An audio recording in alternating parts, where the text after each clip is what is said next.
اصل میں یہ جب بھی اس پہ سوچتے ہیں 16 دسمبر آتی ہے تو وہ یعنی یہ آسان بات نہیں ہے کہ اس سانحے کے اوپر گفتگو کی جائے. میں اکثر یہ سوچتا ہوں، اور وہ لوگ جو جنہوں نے پاکستان بنتے ہوئے دیکھا، جنہوں نے پاکستان کے قیام میں کوئی خدمت عملی طور پر کی، اور جن کی نگاہوں کے سامنے یہ سقوط ڈھاکہ کا سانحہ بھی ہوا ہوگا، ان کی حالت کیا ہوتی ہوگی جب یہ واقعات دوبارہ سے یا یہ تذکرہ دوبارہ سے تازہ ہوتا ہوگا. تو میں اکثر یہ سوچتا ہوں، ہم تو اس کے بعد کی پیداوار ہیں تو ہمیں تو اتنا اندازہ نہیں ہے کہ ہماری وہ کیفیت نہیں ہے، لیکن پھر بھی ہمارے لیے مشکل ہوتی ہے جب ہم اس واقعے کے اوپر غور کرتے ہیں اور سوچتے ہیں. لیکن مجھے فیض صاحب کا ایک شعر پھر یاد آتا ہے: تمہاری یاد کے جب زخم بھرنے لگتے ہیں کسی بہانے تمہیں یاد کرنے لگتے ہیں. تمہاری یاد کے جب زخم بھرنے لگتے ہیں کسی بہانے تمہیں یاد کرنے لگتے ہیں. تو رب کریم نے ہمارے علم اور فہم اور حکمت میں اس کی افزائش کا ایک بہت بڑا بندوبست تدبر اور غور و فکر کو بنایا ہے. یعنی تدبر اور غور و فکر کے ذریعے ہماری افزائش علم اور ہمارا افزائش فہم اور ہماری حکمت کی کہہ لیجئے ایک نرچرنگ جو ہے وہ ایک بہت بڑا وسیلہ رب کریم نے رکھا ہے. اور تدبر اور تفکر اور غور و فکر کے جو کہہ لیجئے بہت بڑے وسائل، اس کے لیے جو بہت بڑے امکانات پیدا ہوتے ہیں، وہ ماضی کے ناخوشگوار واقعات پر کہہ لیجئے وہ اس کے لیے وہ را مٹیریل یا خام مال پرووائڈ کرتے ہیں جس کے اوپر آپ غور و فکر کرتے ہیں، تدبر کرتے ہیں. یعنی تدبر کا بہت بڑا میدان جو ہے وہ تاریخ فراہم کرتی ہے، وہ ہمارا ماضی فراہم کرتا ہے. تو ماضی میں پیش آنے والے خوشگوار واقعات، ان پہ تدبر کر کے انسان جو کچھ حاصل کر سکتا ہے اس سے کئی گنا زیادہ ماضی میں پیش آنے والے سانحے کے اوپر تدبر کر کے انسان حاصل کرتا ہے. تو 16 دسمبر 1971 کا جو دن ہے، میں سمجھتا ہوں کہ ہماری جو آنے والی نسل ہے اس کے لیے بھی اور ہمارے لیے بھی کچھ سیکھنے کے سبق ہیں، کچھ ایسے لیسنز ہیں جو ابھی تک میرے خیال میں ہم اس کو کھول نہیں سکے ہیں، اس کو پڑھ نہیں سکے ہیں. اس سے جو ہمیں سبق لینا تھا وہ سبق لے نہیں سکے ہیں، اور ہماری جنریشن بھی اس انٹینڈڈ لرننگ سے ابھی تک محروم ہے، اور ہم خود بھی اس انٹینڈڈ لرننگ آؤٹ کم کو اچیو نہیں کر پائے ہیں. وہ انٹینڈڈ لرننگ آؤٹ کم اس واقعے سے کیا بن سکتا ہے، اور ایکچولی ہمیں اس سے کیا حاصل کرنا چاہیے. اب تو تقریباً نصف صدی ہونے کو آ گئی ہے. اب تو ایسے کاغذ بھی شاید ہی کسی کی نگاہ سے اب گزرتے ہوں جن میں بنگالی زبان میں بھی، بنگلہ زبان میں بھی اور اردو زبان میں بھی کوئی تحریر انہیں مل جائے. کوئی پرانا نوٹ، کوئی پرانی سرکاری دستاویز، کوئی پرانا اخبار، کوئی پرانا ایسا اشتہار جو مشرقی پاکستان اور مغربی پاکستان دونوں میں بیک وقت شائع ہوا ہو، اور اس پر یا کہیں کوئی کسی دیوار پر کوئی بہت پرانی چاکنگ. اب تو سب وہ آثار مٹ گئے ہیں جس سے ہمیں اس کی وہ یاد آئے. تو لیکن ہم پر ایک بہت بڑا قرض یہ ہے کہ ہم اتنی بڑی قیمت جو ہم نے ادا کی ہے، یعنی بہرحال وہ ایک تاریخ میں ایک بہت بڑا المیہ ہے، تو اس سے جو ہمیں سبق لینا چاہیے اور جو کچھ ہمیں سیکھ لینا چاہیے اور جو کچھ ہمیں سمجھ لینا چاہیے، ہم اس کو سمجھ نہیں پائے. تو میرا یہ خیال ہے کہ آج کی نشست کا جو سب سے بڑا ریشنیل ہے وہ یہ ہے کہ ہم اس پہ غور کریں اور اس سے وہ سمجھنے کے جو بڑا سبق اس سے مل سکتا ہے وہ ہم لینے کی کوشش کریں. تو تو اس نشست کا ہم عنوان یہ کہہ سکتے ہیں کہ سقوط ڈھاکہ سے ہم کیا سیکھ سکتے ہیں، سقوط ڈھاکہ کے سانحے سے ہم اور ہماری نسل کو کیا سیکھ لینا چاہیے. تو ابھی تک میں نے جو گفتگو کی اس میں یہ بات عرض کر چکا کہ سقوط ڈھاکہ پر گفتگو کی ضرورت کیوں محسوس ہوئی. سقوط ڈھاکہ پہ گفتگو کی ضرورت اس لیے محسوس ہوئی تاکہ ہم اس سے یعنی ماضی پہ غور و فکر کر کے تدبر کر کے جو ہم سیکھنا چاہیے وہ سیکھیں, اور اس واقعے سے ہم کیا نہیں سیکھ پائے. اب میں آگے جو گفتگو کروں گا اس سے یہ اندازہ ہوگا کہ ہم کیا نہیں سیکھ پائے. تو ایک بات اور ہے کہ ہماری زندگی میں نا قوموں کی زندگی میں اور فرد کی زندگی میں بھی بہت سے چیلنجز آتے ہیں, اور وہ چیلنجز ماضی میں ہونے والے واقعات پر تدبر اگر ہم کریں تو ان چیلنجز سے نمٹنے کی ہمارے اندر صلاحیت پیدا ہوتی ہے. اور قوموں کی زندگی میں آنے والے چیلنجز کا ایک کہہ لیجئے ایک چھوٹے اسکیل پر وہ فرد کی زندگی میں بھی پیدا ہوتے ہیں, اور فرد کی زندگی میں آنے والا چیلنج قوموں کی زندگی میں بھی پیدا ہوتا ہے. یعنی میں دو باتیں پہلے عرض کر رہا ہوں کہ ماضی میں پیش آنے والے چیلنج پہ غور کرنے سے فیوچر میں پیش آنے والے چیلنج کو ہینڈل کرنے میں ہمیں مدد ملتی ہے, ایک بات. دوسری بات یہ کہ فرد کی زندگی میں پیش آنے والا چیلنج قوم کی زندگی میں بھی پیش آتا ہے, یعنی ہماری کلیکٹیو لائف میں بھی وہ چیلنج ہمیں پیش آتا ہے. یہ جو واقعہ ہے, اب چونکہ یہ ماضی, اب سقوط ڈھاکہ ہمارے ماضی کا حصہ ہے, اور یہ ایک قوموں کی زندگی میں پیش آنے والا ایک کہہ لیجیے چیلنج تھا, ایک دشواری تھی, ایک سانحہ تھا. لیکن فرد کی زندگی میں بھی یہ چیلنج ہمیں دیکھنا ہوتا ہے, اور اگر ہم اس کے اوپر غور نہ کریں تو وہ مسئلہ پھر حل نہیں ہوتا. میں سمجھتا ہوں کہ یہ جو سقوط ڈھاکہ تھا جس کو ہم آج ٹیکسٹ بکس کی ہماری ہماری جو بچے ہیں وہ اس کے بارے میں بہت سرسری اور بہت سطحی فہم رکھتے ہیں, اور ان کا جو بھی فہم ہے وہ درسی کتب کا مرہون منت ہے, اور درسی کتب جو ہے وہ کسی بھی فکر کی افزائش کا سب سے غیر معتبر وسیلہ ہے. یعنی وہ فہم جو صرف درسی کتب کے سہارے تشکیل پاتا ہے وہ بہت غیر معتبر ہوتا ہے, بہت سطحی ہوتا ہے, بہت سرسری ہوتا ہے, اس کے اندر ڈیپتھ نہیں ہوتی اس کی کوئی. یعنی وہ ایک ممتحن کے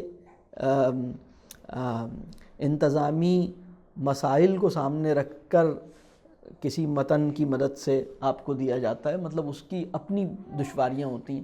لیکن اس موضوع کے اوپر جس طرح ہمیں سمجھنے کی ضرورت ہے, ہمارا درسی کتب کا فہم ہمیں یہ بتاتا ہے کہ یہ ایک سیاسی مسئلہ تھا. یعنی درسی کتب جب میں اس کا جائزہ لیتا ہوں اور ہم دیکھتے ہیں تو ہمیں اندازہ ہوتا ہے کہ ایک سیاسی مسئلہ تھا, اور سیاسی مسئلہ حل نہیں ہو سکا, اور اس کے نتیجے میں یہ چیز ہو گئی. تو وہ ایک بڑا سیف اسٹیٹمنٹ ہوتا ہے, وہ بڑا اس میں جو ہے وہ بڑی اس کے اندر ایک چھپا ہوا ادھورا پن ہوتا ہے, اس کے اندر ایک بہت سے انکہی پہلو ہوتے ہیں, اس کے اندر بہت سی رخنے ہوتے ہیں, وہ ہمیں نظر نہیں آ رہے ہوتے, اور اس پہ ڈیپتھ میں جانے کی توفیق بھی ہمیں تعلیمی فضا میں نہیں ملتی. تعلیمی فضا جو ہے وہ بس ہٹو بچو چلو والی فضا ہوتی ہے, جس میں کسی نقطے پہ ٹھہر کے اس پہ سوچنا اور غور کرنا اس کی توفیق مطلب آسان بات نہیں ہے, یہ مطلب بہت مشکل بات ہے. تو وہ ہم کریکلم مارچ پاسٹ کے اندر گزر جاتے ہیں, اور وہ پھر ہم اس کو ریلیٹ نہیں کر پاتے. میرا یہ خیال ہے کہ سقوط ڈھاکہ کا جو معاملہ ہے اس کا جائزہ لینے کے لیے پہلے ہمیں یہ دیکھنا ہوگا کہ یہ اصل معاملہ ہے کیا. اور میں سمجھتا ہوں یہ ریلیشن شپ کا کرائسس ہے. یعنی سقوط ڈھاکہ جو ہے وہ ریلیشن شپ کا کرائسس ہے, اور بر صغیر میں ریلیشن شپ کا سب سے بڑے ڈیزاسٹر کا نام ہے, یا چند ایک بڑے ڈیزاسٹرز میں سے ایک نام ہے, جو ہم ریلیشن شپ نبھا نہیں پائے. ریلیشن شپ کا کرائسس کیسے پیدا ہوا, تو اس کو سمجھنے کے لیے ہمیں ذرا پیچھے جانا ہوگا, اور ہمیں دیکھنا یہ ہوگا کہ ہمارا ریلیشن شپ بنا کس بنیاد پہ تھا. یعنی 71 میں ہم ایک دوسرے سے کٹی ہو گئے, دو قوموں نے ایک دوسرے یا تو خلا لے لی یا طلاق دے دی, لیکن اس سے کوئی 24 برس پہلے ہم ایک دوسرے کے ساتھ مطلب ایک ہوئے تھے.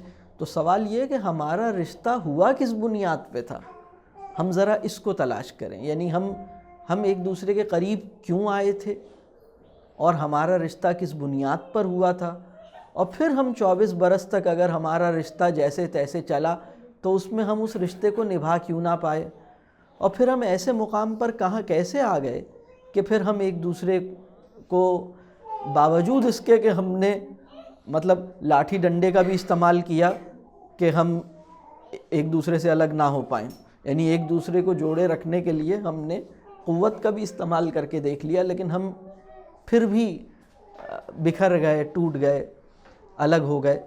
تو اس کو ذرا ہمیں پیچھے جانا پڑے گا۔ تو کہانی کہاں سے شروع ہوتی ہے؟ کہانی 71 سے شروع نہیں ہوتی، کہانی 47 سے بھی شروع نہیں ہوتی، کہانی 1857 سے شروع ہوتی ہے۔ 1857 میں ایک احساس اپنے نقطۂ کمال پر پہنچا، اور وہ احساس جذبہ حریت میں ٹرانسفارم ہو گیا۔ وہ احساس تھا کہ ہمارے ساتھ زیادتی ہو رہی ہے، وہ احساس تھا کہ محکومی کا احساس نور حریت سے منور ہو گیا، محکومی کا احساس جو ہے اس کو جذبہ حریت عطا ہو گیا، تو اس کے نتیجے میں ایک ریٹیلیشن کی ایک ویو آئی، اور اس ریٹیلیشن کی ویو کو وہ سسٹین نہیں کر سکی، وہ پھر دبا دی گئی۔ اس میں ہم پھر اس کے بعد اور زیادہ ہماری دھنائی پٹائی لگی، خاصا ہمیں اس کے بعد نقصان اٹھانا پڑا۔ لیکن وہ چنگاری جو تھی، وہ چنگاری جب ایک دفعہ روشن ہوئی اور اس نے اندھیروں میں کچھ ہمیں دکھانے میں کامیاب ہو گئی، تو پھر جو اس چنگاری کے جلنے سے جو کچھ آنکھوں نے دیکھا تھا وہ پھر آنکھیں بھلا نہیں سکیں، یعنی چنگاری بجھنے کے باوجود بھی وہ سپنا جو اس چنگاری کی روشنی میں قوم کو نظر آ چکا تھا، پھر وہ سپنا جو ہے پھر وہ کچھ عرصے کے بعد لیکن اب قوم کی اسٹریٹجی چینج ہوئی، اب پھر اس میں سر سید آتے ہیں، اس میں اور لوگ آتے ہیں، پھر اس کے بعد کانگریس آتی ہے، پھر مطلب آپ وہ ہم اس کی ڈیٹیل میں نہیں جاتے۔ پھر 1906 میں کیا ہوا کہ ہم مسلم لیگ کا قیام عمل میں آتا ہے، اور مسلم لیگ کا پہلا اجلاس جو ہے جو اس کا قیام ہے، آپ کو پتہ ہے کہ وہ ڈھاکہ میں مسلم لیگ قائم ہوئی۔ اور پھر یہاں سے آپ یعنی 1857 سے 1906 تک کی ایک جد و جہد ہے، پھر 1906 سے لے کے 1947 تک کی ایک جد و جہد ہے۔ اگر آپ 1857 سے کہانی شروع ہوتی ہے تو 1857 سے 1947 کی جو جد و جہد ہے اس کو آپ دو حصوں میں دیکھ سکتے ہیں کہ 1857 سے 1906 تک اور 1906 سے 1947 تک۔ تو 1906 سے 1947 تک پھر کئی اور چیزیں ہوئیں، اور اس میں ہوا یہ کہ رفتہ رفتہ دیکھیے ہمیں یہ سمجھنا ہوگا کہ مسلمان بر صغیر کا ایک نہیں تھا۔ بر صغیر کا مسلمان اس کی قدر مشترک صرف ایک تھی کہ وہ ہر جگہ پٹ رہا تھا، اس کی قدر مشترک صرف ایک تھی کہ وہ محکومی اور محرومی کی نفسیات اس کے اندر ایک قدر مشترک تھی، اس کے اندر للہیت کا عنصر قدر مشترک نہیں بنا تھا اس وقت، یہ ہمیں سمجھنے کی ضرورت ہے۔ اور بر صغیر کے اندر مسلمانوں کا پھیلاؤ، بر صغیر بہت بڑا خطہ تھا، بر صغیر کے اندر طرح طرح کے، بر صغیر کا پٹھان، بر صغیر کے پنجابی، بر صغیر کے لکھنؤ کے لوگ، بر صغیر کے مدراسی، بر صغیر کے بنگالی، بر صغیر کے بہاری، بر صغیر کے یو پی والے، بر صغیر کے بلوچی، بر صغیر کے سندھی۔ لیکن بر صغیر کے جو مسلمان تھے، یعنی ہوا کیا کہ ہماری ایک بڑی سماجی ضرورت، ہماری ایک بہت بڑی انفرادی ضرورت، ہماری بہت بڑی انفرادی ضرورت تھی، اور ہماری انفرادی ضرورت یہ تھی کہ ہمیں یعنی ایک ضرورت وہ تھی جس کا اس وقت کے لوگوں کو شدت سے احساس تھا، ایک ضرورت وہ تھی جس کا اس وقت کے لوگوں کو شدت سے احساس نہیں تھا۔ ہمیں پہلے یہ سمجھنا ہوگا، ہماری وہ ضرورت جس کا ہمیں شدت سے احساس ہو گیا تھا اور وہ ہماری قدر مشترک بنی ہوئی تھی، وہ یہ تھی کہ ہم محکوم ہیں، ہمیں آزادی کی ضرورت ہے، ہم یہاں ہمارے ساتھ زیادتی ہو رہی ہے، ہمیں جو ہے وہ ہمیں مشکلات کا سامنا ہے، اور ایک سروائیول آف دا فٹسٹ کا جو کہہ لیجئے تناظر میں اگر ہم اسے دیکھیں تو مسلمانوں کو یہ خوف تھا کہ کہیں ہندو آگے نہ نکل جائیں، شاید انگریز ہندوؤں کو ہم پہ زیادہ ترجیح دینے لگ گئے ہیں 1857 کا کہ پوسٹ وار آف انڈیپینڈنس کا سینیریو تو کچھ اس طرح کا ڈیولپ ہو گیا تھا.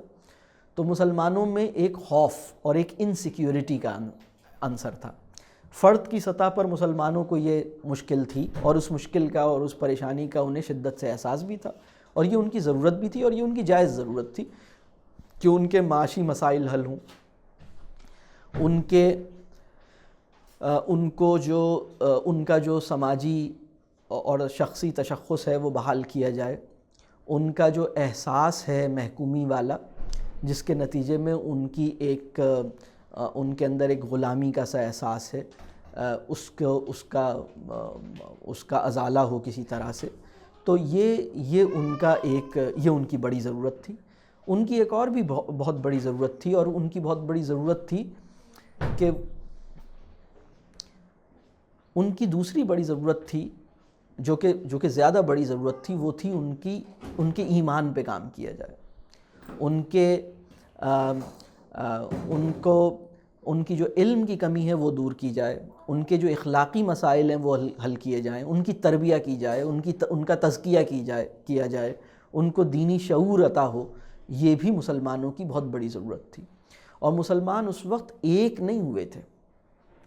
لیکن ہوا کیا، یہ اتنی تیزی سے عالمی صورتحال چینج ہو رہی تھی. 2 بڑی عالمی جنگیں اس زمانے میں ہو گئیں. یہ آپ 1906 سے 1947 کے درمیان 2 بڑی عالمی جنگیں ہوئیں. اس کے دوران آپ کی خلافت عثمانیہ جو ہے وہ ختم ہو گئی. اس دوران میں آپ کی دنیا میں نیشن اسٹیٹس ایمرج ہونا شروع ہوئیں، ایمپائرز تحلیل ہونا شروع ہوئیں. یہ دنیا کے اندر بہت بڑے چینج آ رہے تھے. پھر دنیا میں پھر بر صغیر کے لوگوں کو یہ نظر آ رہا تھا کہ اب انگریز جو ہیں وہ اپنا کوئی لانگ ٹرم فیوچر انڈیا کے ساتھ اس طرح نہیں جوڑ رہے، اور وہ اب کچھ ان کا ہمیں پلان جو ہے یہاں رکنے والا نہیں نظر آتا. اس کا احساس لوگوں کو ہونے لگا تھا. تو ایسی صورتحال میں، اور یہ بہت قوموں کی تاریخ میں یہ 40-50 سال کا پیریڈ کوئی بڑا پیریڈ نہیں ہے. قوموں کی تاریخ میں یہ ایک بہت چھوٹا پیریڈ ہے، اس کی حیثیت بہت چھوٹی ہے. تو 1906 سے 1947 جو کہ صرف 41 ایئرز ہے، بہت فاسٹ، بہت ہی سپیڈی ڈیولپمنٹس ہوئی ہیں.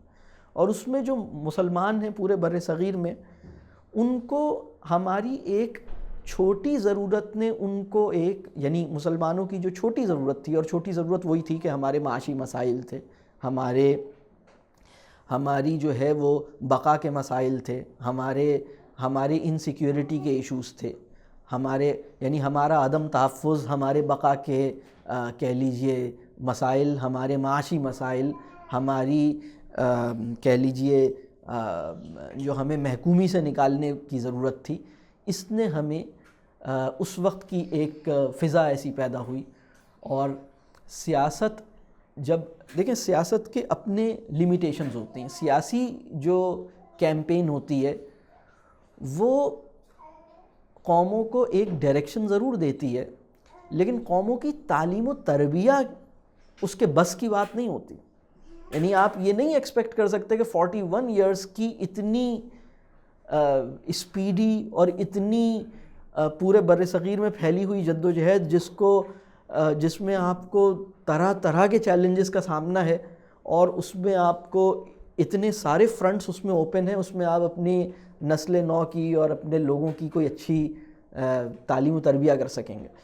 تو لیکن ایک آپ کی ضرورت تھی یعنی اس ضرورت کے تحت آپ ایک ہوئے، اور وہ ایک نعرہ تھا. وہ نعرہ بڑا اہم تھا. مطلب پاکستان کا مطلب کیا، لا الہ الا اللہ. اور یہ 1906 سے 1947 کے درمیان میں یہ نعرہ ایمرج ہوتا ہے. اس دوران میں ایک اور نعرہ ایمرج ہوتا ہے، لے کے رہیں گے پاکستان، بٹ کے رہے گا ہندوستان. ان نعروں کا اپنا ایک میگنیٹزم تھا. ان نعروں کے میگنیٹزم میں ہم ہمارے اندر ایک اسلام سے محبت بہرحال موجود تھی. بر صغیر کے مسلمانوں کے اندر فہم دین ہو یا نہ ہو، اس وقت کی بات کر رہا ہوں، ان کا دینی شعور بھلے کسی بھی ابتدائی سطح پر کھڑا ہو، عام مسلمان کی بات کر رہا ہوں، لیکن ان کے اندر جو دین سے محبت اور دین کے لیے دین کے نام پہ کچھ پیش کرنے کا جذبہ تھا، وہ الحمدللہ بر صغیر کے مسلمانوں میں شاید کبھی بھی ختم نہیں ہوا. یعنی یہ کیفیت ان کی کبھی بھی ختم نہیں ہوئی. آج بھی یہی وہ کیفیت ہے جس کے ساتھ وہ سروائیو کر رہا ہے. باقی ان کی دین کے ساتھ وابستگی ابھی ہم شعور اور فکری بنیادوں پر اور عملی بنیادوں پر شاید اس طرح استوار نہیں ہوئی. تو پورے بر صغیر کے لوگ جو ہیں وہ جو کہ سب الگ الگ تھے. یعنی میں آپ کو بتاؤں، آپ لکھنؤ کا شاعر دہلی کے شاعر کو مشکل سے قبول کرتا تھا، وہ شاعر نہیں مانتا تھا. دہلی والا لکھنؤ والے کو نہیں قبول کرتا تھا. آپ مطلب آپ کے یہاں لطیفے ہوتے تھے، آپ کے یہاں بہاری اور آج بھی آپ اس کی ایک تاثر پاتے ہیں. مطلب ہماری جو ہمارے اندر جو علاقائی تعصبات تھے وہ ہمارے اندر موجود تھے. ہمارے اندر یعنی ہم سندھ کے لوگ جو ہیں وہ پنجاب کے لوگوں سے کوئی بہت قریب لوگ نہیں تھے. ہمارے یہاں پٹھان جو تھا وہ یو پی کے لوگوں کے ساتھ اس درجے کے مراسم نہیں تھے، اور اس کی بہت ساری وجوہات تھیں. ان کی کلائمیٹ الگ ہے، ان کا ریجن الگ ہے، ان کا یعنی یہ ایک دور دراز کے علاقے ہیں، ان کا انٹریکشن بھی کم ہوتا تھا. یعنی مدراس کے لوگوں کا اپنا ایک انداز تھا، یو پی کے لوگوں کا اپنا ایک انداز تھا. تو یہ ایک کہہ لیجئے اس کے اندر جو تنوع تھا، اور وہ جو تنوع تھا وہ ان کے لہجے کا تنوع بھی ہے، ان کی صورتوں کا تنوع بھی ہے، ان کے مزاجوں کا تنوع بھی ہے، ان کی بعض کہہ لیجئے ثقافتی ان کے اندر ایک ثقافتی تنوع بھی ہے، ان کی بود و باش کا تنوع بھی ہے. یعنی بنگال میں مین فوڈ چاول ہے، پنجاب میں مین فوڈ گندم ہے. تو وہ تنوع جو ہے وہ موجود ہے. ان کے لباس کے اندر بھی ایک تنوع ہے، ان کے کہہ لیجئے آپ اگر ان کے طرز مہمانداری الگ ہے تو، لیکن وہ نعرے میں اتنی قوت تھی. یعنی اب میں جو بات ہمیں سمجھنی چاہیے، تحریک پاکستان نے جو نعرہ دیا اور تحریک پاکستان کے جو اکابرین تھے، انہوں نے اپنے اس عہد میں شاید اس سے بہتر اسٹریٹجی ہو بھی نہیں سکتی تھی کہ وہ اتنے کم وقت میں اتنی فاسٹ ڈیولپمنٹس میں اتنے سارے فرنٹس پہ لڑتے ہوئے اور آپ کو اس پورے کہہ لیجئے ایک بھنور سے نکال کے ایک ساحل پہ لے کر آ گئے. یہ ایک آسان بات نہیں تھی. لیکن اس کے اندر ہوا یہ کہ اتنی بڑی اور اتنی اعصاب شکن جدوجہد کے اندر ہمیں ایک نعرے کی قوت سے تو ایک کر دیا. یعنی ہم سب اپنی اپنی ضرورتوں کے تحت ایک ہوئے، یا ہم اپنے نعرے کی ایک مقناطیسی قوت کی وجہ سے ایک ہوئے. اور وہ نعرہ تھا کہ بھائی ہم سب مسلمان ہیں اور یہ اسلام کے لیے ہمیں ایک وطن چاہیے. اصل میں ہمیں ایک وطن چاہیے تھا. ہمیں اپنی معاشی اور اپنی سماجی اور ہمیں اپنی ایک محکومی کا ازالہ کرنے کا ایک ارینجمنٹ چاہیے تھا. اور پھر ہمیں نظر آیا کہ اچھا ایک اگر ایسی لینڈ مل جائے، اگر ایک ایسا خطہ مل جائے جہاں ہم واقعی اپنی یعنی ہم مسلمان بھی ہیں، ہماری دینی ضروریات بھی وہاں صحیح سے پوری ہوں، ہم اللہ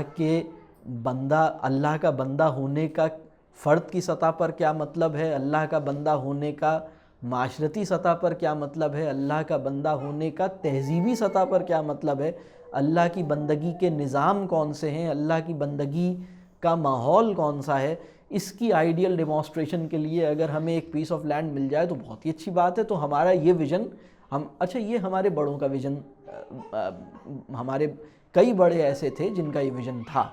ہمارے اکابرین اس خواب کو بہت سنجیدگی سے دیکھ رہے تھے. ہمارے بعض اکابرین اس خواب میں بے انتہا مخلص اور بے انتہا سنجیدہ بھی تھے کہ ہم یہ چاہتے ہیں. لیکن یہ جو بر صغیر کے طول و عرض میں پھیلی ہوئی جو مسلم سوسائٹی کی ڈائیورسٹی تھی، اس کو انٹیگریٹ کرنے کے لیے اور ان کے اندر ایک یونیفیکیشن لانے کے لیے اور ان کے اندر ایک کامن فیکٹر اور ایک کامن تھریڈ میں ان کو پیرونے کے لیے ایک نعرہ جو تھا وہ وقتی ضرورت اور وقتی جدوجہد میں تو ساتھ آ سکتا تھا. لیکن لانگ ٹرم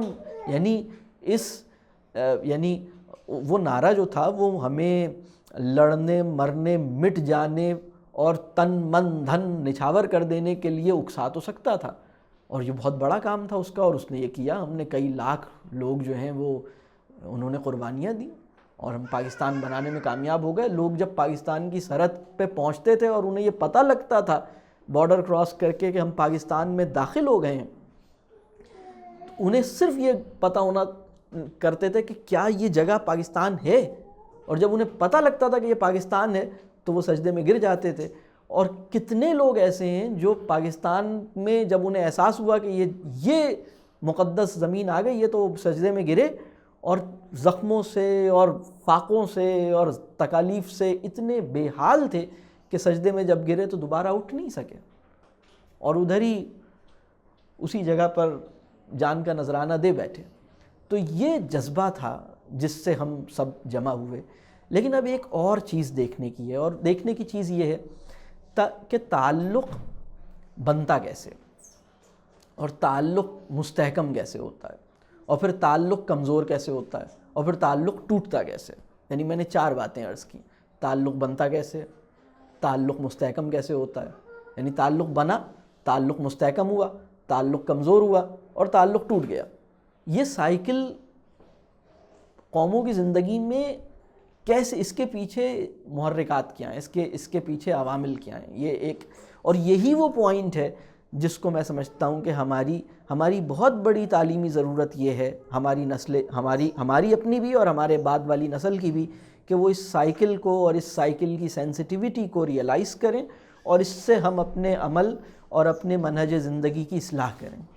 دیکھیے، کسی تعلق کے پیدا ہونے کی سب سے کمزور سطح یہ ہے کہ وہ ضرورت کے تحت پیدا ہو. ضرورت کے تحت بننے والا تعلق اس سے زیادہ ناپائیدار تعلق کوئی نہیں. اس سے اوپر کا تعلق وہ ہے کہ ضرورت اور جذبات اور خواہشات، یعنی ضرورت کو جذبات اور خواہشات بھی میسر آ جائیں، تعلق اس سے کچھ تھوڑا اور مضبوط ہو جاتا ہے. یعنی ہماری ایک ضرورت تھی، بر صغیر کے تمام مسلمان، دیکھیں ضرورت ہر بر صغیر کے انسان کی تھی. سکھوں کی بھی ضرورت تھی، ہندوؤں کی بھی ضرورت تھی، بر صغیر میں مسلمانوں کی بھی ضرورت تھی کہ ان کو ظلم کے نظام سے یا مجبوری اور محکومی کی کیفیت سے باہر نکلیں. ان کی جو فیوچر کی انسیکیورٹیز ہیں، ان کا جو سروائیول ہے، ان کا جو اکنامک سروائیول ہے، ان کی جو سائیکولوجیکل کہہ لیجئے سروائیول ہے، ان کی اس کا بندوبست ہو، تو یہ ان کی ضرورت تھی، اور یہ ان کی بہت اہم ضرورت تھی. اس ضرورت کو ہم مطلب اس سے صرف نظر نہیں کر سکتے. ہم یہ نہیں کہہ سکتے کہ یہ تو بہت اہم ضرورت ہے اس کی. لیکن اس ضرورت کے تحت بننے والا تعلق جو ہے وہ ایک، یعنی وہ بہرحال اس کو اضافی دھاگوں کی ضرورت ہے. یعنی یہ اصل میں ایک بات میں اور بتاؤں، تعلق کا یہ جو دھاگا ہے، جو ضرورت کا جو کہہ لیجئے ضرورت کا جو کیڑا ہے، یہ جس دھاگے کو بنتا ہے، یہ ضرورت کا کیڑا کوئی بھی دھاگا بہت تیزی سے بن لیتا ہے. یعنی سب سے تیزی سے بنا جانے والا دھاگا یہی ہے. تو آپ یہ کہہ سکتے ہیں کہ یہ پہلا دھاگا ہے. دوسرا دھاگا وہ ہے جس میں جذبات اور خواہشات ایڈ ہو جائیں، یہ بھی تیزی سے بن دیا جاتا ہے. پھر ایک تیسرا، یعنی تعلق ضرورت کی سطح، تعلق جو ہے وہ جذبات اور خواہشات کی سطح پر پھر استوار ہو گیا، اور پھر تعلق اس سے اوپر کی سطح ہے کہ ہم تعلق کے اندر ایک مقصدیت، معنویت، ایک فکری کہہ لیجئے تناظر، تعلق کو ایک فکری تناظر میسر آ جائے، تعلق کو ایک نظریہ میسر آ جائے، تعلق کو ایک فکری کمک میسر آ جائے، اور اگر تعلق کو ایک ایمانی قوت میسر آ جائے، تعلق کو ایک کسی بڑے نظریے کی قوت جو ہے وہ اس تعلق کو تھامنے کا کہہ لیجئے ذمہ لے لے، تو پھر یہ تعلق جو ہے وہ بہت مضبوط ہوتا ہے. لیکن اگر میں یہ کہوں کہ تعلق کو باندھنے کے یہ 3 دھاگے ہیں، تو ضرورت کا دھاگا جو ہے وہ بڑی جلدی بنا جاتا ہے، چند گھنٹوں میں بن لیا جائے گا. بعض اوقات منٹوں میں یہ آپ کی ملاقات ہوئی کسی صاحب سے، اور 10 منٹ میں آپ کا تعلق ہو گیا، اس لیے کہ آپ نے بھانپ لیا کہ یہ میری ضرورت ہے اور اس نے بھانپ لیا کہ آپ اس کی ضرورت ہے، تو آپ ایک جان دو قالب ہو گئے، اور یہ 10-15 منٹ میں طے ہو گیا، کیونکہ ضرورت کے تحت جو تعلق کا دھاگا ہے وہ بڑی تیزی سے بنا جاتا ہے۔ پھر کچھ جذبات اور خواہشات بھی پیدا ہوئیں آپ کی، کچھ دل کا میلان بھی آپ کا آیا، تو یہ دل کا میلان، یہ دوسرا دھاگا ہے، یہ پہلے دھاگے سے زیادہ مضبوط ہے۔ دھاگا جتنا مضبوط ہوگا اس کی بنت اتنی ہی سلو ہوگی، اس دھاگے کی وہ دھاگا اتنا ہی سست رفتاری سے بنا جائے گا، یہ اصول سمجھ لیں آپ۔ تو یہ دھاگا ذرا اور آہستہ آہستہ بنا گیا۔ لیکن جو فکر اور نظریے کا دھاگا ہے، جو تعلق کو تھامے رکھنے کا سب سے معتبر اور سب سے دیر پا اور سب سے مضبوط دھاگا ہے، اس کا بننا جو ہے وہ جلدی میں نہیں ہوتا، وہ اتنی جلدی نہیں بنا جا سکتا۔ میں یہ سمجھتا ہوں کہ ہم نے پہلا دھاگا بھی باندھا، ہم نے دوسرا دھاگا بھی باندھا۔ پہلا دھاگا باندھنے کی ضرورت ہی نہیں تھی، وہ تو آپ نے جیسے ہی بیان کریں گے سب کو محسوس تھا کہ ہاں یہ تو، یعنی کانگریس میں ہم کس دھاگے میں بندھے تھے؟ کانگریس میں بھی تو ہم آئے تھے نا، مسلم لیگ سے پہلے تو ہم کانگریس میں تھے نا، ہم نے کانگریس کی پلیٹ فارم پہ کھڑے ہو کر اپنی محنت، کیونکہ وہ دھاگا کون سا تھا؟ وہ دھاگا یہی تھا نا، کانگریس میں ہم ایک دھاگے سے بندھے ہوئے تھے، اور وہ دھاگا تھا کہ بھائی تمہاری بھی ضرورت ہے، ہماری بھی ضرورت ہے۔ 1857 ہم نے لڑی ہے، کون سے دھاگے کے ساتھ لڑی ہے؟ پہلے دھاگے کے ساتھ لڑی ہے۔ پہلے دھاگے کو دوسرا دھاگا بھی میسر آ رہا تھا، ہمارے اندر جذبہ بھی پیدا ہو رہا تھا، لیکن ضرورت ہمیں باندھے ہوئے تھی۔ میں آپ کو بتاؤں، اگر 1857 اگر آپ 1857 میں جیت جاتے، بالفرض ہم ایک تصور کرتے ہیں 1857 کی جنگ، فرض کریں ہم نے انہیں ڈنڈے مار کے انگریز کو بھگا دیا اور انگریز بھاگ گیا، اس کے بعد فساد ہوتا۔ کس میں فساد ہوتا؟ مسلمانوں اور ہندوؤں میں ایک فساد ہوتا، اس لیے کہ اس کے پیچھے نظریے کی قوت نہیں تھی، اس کے پیچھے، اور نظریے کی سب سے بڑی قوت مذہب سے پیدا ہوتی ہے، نظریے کی سب سے بڑی قوت آسمانی مذاہب سے فراہم ہوتی ہے، اور آسمانی مذاہب میں سے بھی اس مذہب سے فراہم ہوتی ہے جس کو ہم الدین کہتے ہیں، جس کو ہم کہتے ہیں کہ یعنی جو دین برحق ہے اس سے فراہم ہوتی ہے۔ یعنی نظریے کی قوت جو ہے، جو فکری قوت ہے، وہ تعقل سے بھی فراہم ہو سکتی ہے، وہ یعنی جسے ہم ریشنالٹی کہتے ہیں اس سے بھی فراہم ہو سکتی ہے، لیکن مذہب، اب ہوا کیا؟ اب ہم آگے بڑھتے ہیں۔ 1857 سے 1906 کا ایک پیریڈ ہے، 1906 سے 1947 کا پیریڈ ہے، یعنی اس کو میں بہت اس کا اجمالی ایک بہت ہی سرسری یعنی کوشش کر رہا ہوں کہ میں اس پس منظر کو پہلے بیان کر دوں، یعنی یہ پتہ لگے کہ ہمارا رشتہ ہوا کیسے تھا۔ مطلب لڑکی روٹ کے چلی گئی، ہماری طلاق ہو گئی، یہ بات کی بات ہے، پہلے یہ دیکھیں کہ یہ لڑکی ہمیں ملی کیسے تھی، مطلب ہماری ملاقات کہاں ہوئی تھی پہلی دفعہ، ہم یہ تو پہلے دیکھیں کہ ہم ملے کہاں تھے، یہ تو ہم دیکھ ہی نہیں رہے۔ تو میں سمجھتا ہوں کہ کہانی یہاں سے شروع ہوتی ہے۔ تو ہم پہلا دھاگا ہم نے باندھا، دوسرا دھاگا ہمیں ملا جب ہم نے یہ نعرہ بلند کیا، پاکستان کا مطلب کیا، لا الہ الا اللہ۔ جب ہم نے یہ نعرہ بلند کیا، لے کے رہیں گے پاکستان، بٹ کے رہے گا ہندوستان، تو اس میں وہ دوسرا دھاگا اس نے بننا شروع کیا۔ یہ دوسرے دھاگے کا ریشمی کیڑا تھا جس نے آہستہ آہستہ وہ دوسرا دھاگا ہمارے گرد باندھ دیا۔ اب ہم 2 دھاگوں میں بند گئے۔ لیکن اب سوال یہ ہے کہ جس وقت ہم نے یہ نعرہ بلند کیا، پاکستان کا مطلب کیا، لا الہ الا اللہ، کیا ہم یقین سے کہہ سکتے ہیں، کیا ہمارے پاس کوئی ایسا معتبر حوالہ ہے جس سے ہم یہ بیان کر سکیں کہ لا الہ الا اللہ کی معنویت بر صغیر کے مسلمانوں پر واضح ہو جائے؟ اس کا ہم نے یہ میکانزم بنایا تھا۔ لا الہ الا اللہ کے نفس کی سطح پر کیا تقاضے ہیں، لا الہ الا اللہ زبان سے کہنے کے نتیجے میں فرد کی سطح پر کیا ذمہ داریاں عائد ہوتی ہیں، گھرانے کی، خاندان کی سطح پر کیا ذمہ داریاں عائد ہوتی ہیں، معاشرے کی سطح پر کیا ذمہ داریاں عائد ہوتی ہیں، یہ لا الہ الا اللہ قوم کی زندگی کو ٹرانسفارم کرنے کی کیا قوت رکھتا ہے، یہ تو ہم اس کا شعور تو نہیں رکھتے تھے۔ یعنی اس نعرے نے ہمارے اندر ایک ولولہ تو پیدا کیا، اس نعرے نے ہمارے ایمان اور ہمارے دینی شعور کی آبیاری نہیں کی. ہمیں اس کو تسلیم کرنا ہوگا. مطلب اگر ہم یہ تسلیم نہیں کر پائیں گے تو ہم اپنے مسئلے کو اس سطح پر جا کر نہیں سمجھ پائیں گے جس سطح پر ہمیں سمجھنے کی ضرورت ہے. یعنی 1971 کا جو کہہ لیجئے جو ہمیں یہ جو ایمپیوٹیشن ہوئی ہے، یا یہ کہہ لیجئے کہ ہماری ٹانگ یا ہمارا ہاتھ، ہم کہتے ہیں نا ہمارا بازو الگ ہو گیا، تو یہ جو جس سرطان کی وجہ سے یہ بازو الگ ہوا ہے، اس سرطان کا جرثومہ ہمارے بر صغیر کے اندر پچھلی صدی میں پیدا ہو گیا تھا اور ہم اس کا تریاق نہیں کر پائے، اور وہ آہستہ آہستہ پھیلتا ہوا آج اس شکل میں آیا ہے نا. ہم زخم کو دیکھ رہے ہیں، ہم زخم پیدا کرنے والے جراثیم کو دیکھنے کی لیاقت پیدا نہیں کر رہے، تو ہمیں اس کو پہلے سمجھنا ہوگا. یہ بات واضح ہو رہی ہے. پھر ہم آگے بڑھتے ہیں. وہ جو تیسرا جو میں بات کر رہا ہوں کہ ہم شعور کی سطح پر، فکری سطح پر، نظریاتی سطح پر ہم ایک نہیں ہو پائے.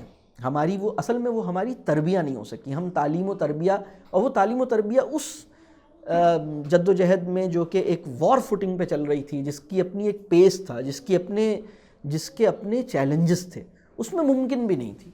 یعنی اگر ہم یہ توقع کریں کہ ہمارے اکابرین اس وقت قوم کا یہ آسان بات نہیں تھی، اور یہ اس سے ایکسپیکٹ کرنا یہ ان کے ساتھ زیادتی بھی ہے، میں سمجھتا ہوں. لیکن 1947 کے بعد ہماری یہ ضرورت، ہماری یہ ذمہ داری تھی کہ ہم یہ بتائیں کہ دیکھو، یعنی اب میں آپ کو وہ تھوڑا اور کھل کے اس کو بات کروں کہ دیکھیے 1906 سے 1947 کے درمیان ہم یہ بھول گئے 40 سالوں میں کہ ہم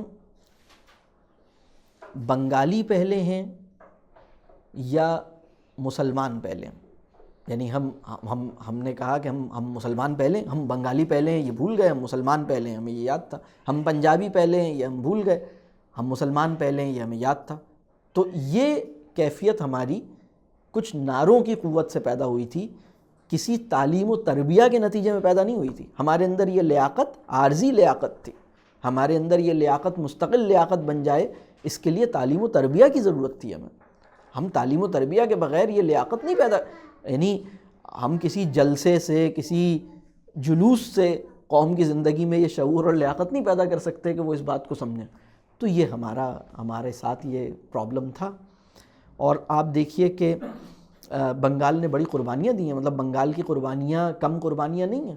یعنی وہ قربانیاں کیوں دے پایا اتنی بڑی قربانیاں؟ یعنی اگر بنگال کی قربانیاں، بعض لوگوں کا تجزیہ یہ ہے کہ اگر بنگال کی قربانیوں کو نکال دیا جائے تحریک پاکستان سے تو پاکستان بننا آسان نہیں تھا. بنگال کی اتنی قربانیاں ہیں. بنگال میں مطلب مسلمانوں کی تعداد تو بنگال میں زیادہ تھی. یہاں تو سب پھیلے ہوئے تھے، اسکیٹرڈ تھے، آپ ایک جگہ تو نہیں تھے. وہاں تو اور بنگال کے ساتھ کیا ہوا؟ بنگال کے ساتھ اس سے پہلے یہ ہوا، تقسیم بنگال کا جو سانحہ بنگال کے اندر پیش آیا. مشرقی بنگال، یعنی بنگال کا جو مغربی بنگال ہے، جسے ہم ویسٹ آف بنگال کہتے ہیں، وہ ذرا فائنینشلی اکنامیکلی بہتر تھا، اور جو ایسٹ آف بنگال ہے وہ فائنینشلی کمزور تھا. تو گورے نے انتظامی جو اسٹرانگ تھا ادھر ہندو زیادہ تھے، جو ویک تھا وہاں مسلمان زیادہ تھے. انگریز نے اپنے ضرورت کے تحت اسے تقسیم کیا، پھر اس کے بعد اس کو کینسل کیا. لیکن یہ بھی بنگال کے ساتھ ہوا، اور بنگال بہت ساری اور بھی، یعنی بنگال کے ساتھ بہت سے مسائل رہے، بہت ساری زیادتیاں ہوئیں. یعنی وہ زیادتیوں کا جو سفر ہے بنگال کے ساتھ، جو محرومی کی تاریخ ہے، وہ تو 47 سے، یعنی وہ تو پہلے سے ہی چل رہی تھی. وہ تو پورے ہندوستان کے ساتھ زیادتیاں ہو رہی تھیں، لیکن بنگال کے ساتھ کچھ اسپیشل زیادتیاں ہوئیں جو شاید ہمارے اس زمانے میں سندھ کے ساتھ اس درجے کی زیادتیاں نہیں ہوئیں جو بنگال کے ساتھ ہوئیں. اس زمانے میں پنجاب کے ساتھ اس درجے، یعنی انگریز کے دور کی بات کر رہا ہوں. یعنی انگریز کے دور میں بھی بنگال کے ساتھ جو زیادتیاں ہوئی ہیں وہ دوسرے خطوں کے اندر جو زیادتیاں ہوئی ہیں اس سے زیادہ ہوئی ہیں.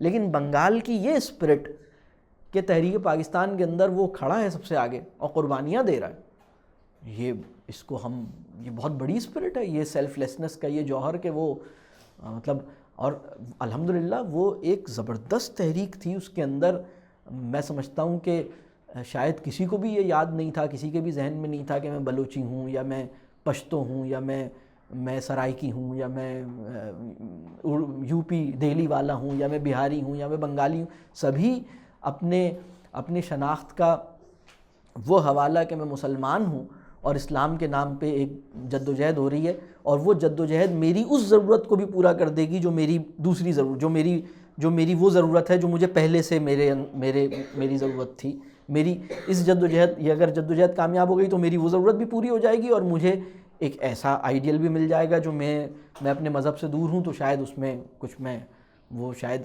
یعنی وہ پاکستان کو نیکستان، یعنی ان کا تصور ایک نیکستان کا تصور تھا، وہ پاکستان نیکستان تھا اصل میں، نیکیوں کی سرزمین، تو وہ تو اس طرف آگے بڑھے تھے. لیکن پھر ہوا کیا کہ جب پاکستان بنا، جس میں ہم سب تو پاکستانی بھی بعد میں تھے، ہم سب تو مسلمان تھے، یعنی پاکستانی تو ہم بعد میں بنے نا، پاکستان تو نام بھی بعد میں آیا، تو ہم پہلے کیا تھے؟ تحریک پاکستان جسے ہم کہتے ہیں، وہ تحریک پاکستان کے نام سے نہیں تھی. تحریک پاکستان کے نام سے تو اس دن سے منسوب ہوئی ہے جس دن پاکستان کا نام آپ نے ڈالا ہے. پاکستان کا نام تو آپ نے بہت بعد میں ڈالا ہے، اس وقت تک تو تحریک اپنی وکٹری اننگ آپ نے اسکور کر چکے تھے، آپ جیتنے کی طرف جا رہے تھے، آپ اس کے بعد آپ نے پاکستان کا نام دیا ہے نا، مطلب آپ اپنی اننگ میں اسٹرانگ پوزیشن پہ جا چکے تھے، اس کے بعد آپ نے پاکستان کا نام، تو اسے ہم تحریک پاکستان کہتے ہیں. اور پھر پاکستان کا نام آنے کے بعد آپ کو یاد آیا نا کہ میں پاکستانی، اچھا تو میں پاکستانی بھی کہلا سکتا ہوں. لیکن آپ تو اصل میں تحریک پاکستان پاکستانی ہونے کے احساس کی وجہ سے ون نہیں ہوئی ہے. تحریک پاکستان ہمارے مسلمان ہونے کے احساس کے زور پر آپ نے تحریک پاکستان کو ون کیا ہے. تحریک پاکستان کو آپ نے پاکستانی ہونے کے احساس کی بنیاد پر ون نہیں کیا، اس لیے کہ پاکستان کا تو نام ہی اس تحریک میں بہت بعد میں آیا ہے، جب مطلب آپ کے آخری اوور رہ گئے تھے، آپ تو اچھا مطلب کھیل چکے تھے آپ تو اپنا، تو آپ کو یہ سمجھنے کی ضرورت ہے. اب ذرا یہ دیکھیے، اتنی بڑی جد و جہد اور اتنی بڑی قربانیوں کے بعد آپ نے ایک ملک لیا جس میں آپ تو مطلب پاکستان کا مطلب کیا، لا الہ الا اللہ، آپ تو یہ کہہ رہے تھے، اس کے لیے قربانی دے رہے تھے اور اپنا گھر بار سب کچھ چھوڑنے کے لیے تیار تھے. 24 سال کے اندر ایسا کیا ہوا کہ آپ کو یاد آیا کہ نہیں یہ ترتیب، آپ نے یہ ترتیب بدل لی، آپ نے کہا نہیں میں پہلے بنگالی ہوں بعد میں کچھ اور ہوں، میں پہلے پنجابی ہوں یا میں پہلے یہ ہوں. تو یہ فرق یہ کیا ہوا؟ یہ ہوا یہ کہ آپ تیسرا دھاگا نہیں باندھ سکے تعلق کا، دوسرا دھاگا ٹھنڈا پڑ گیا، تیسرا، اور جو پہلا دھاگا تھا اب اس کی ضرورت نہیں رہی تھی، تو اب کوئی دھاگا ہی نہیں تھا. اور پھر جب یہ صورتحال درپیش آ گئی تو 1970 میں اور 1971 میں ہم نے دھاگا تو کوئی نہیں باندھا، لیکن ہم نے لاٹھی ڈنڈے سے اس مطلب بٹوارے کو یا اس شیرازے کو بکھرنے سے روکنے کے لیے آپ نے قوت کا استعمال کیا، لیکن پھر بھی آپ نہیں کر سکے. تو یہ 24 سال بڑی، اس کو ہمیں سمجھنے کی ضرورت ہے. میں ایک اور 2 مثالیں اور بھی آپ سے عرض کروں جو اس کی ایک اور کہہ لیجئے ریلیٹ کر سکتے ہیں.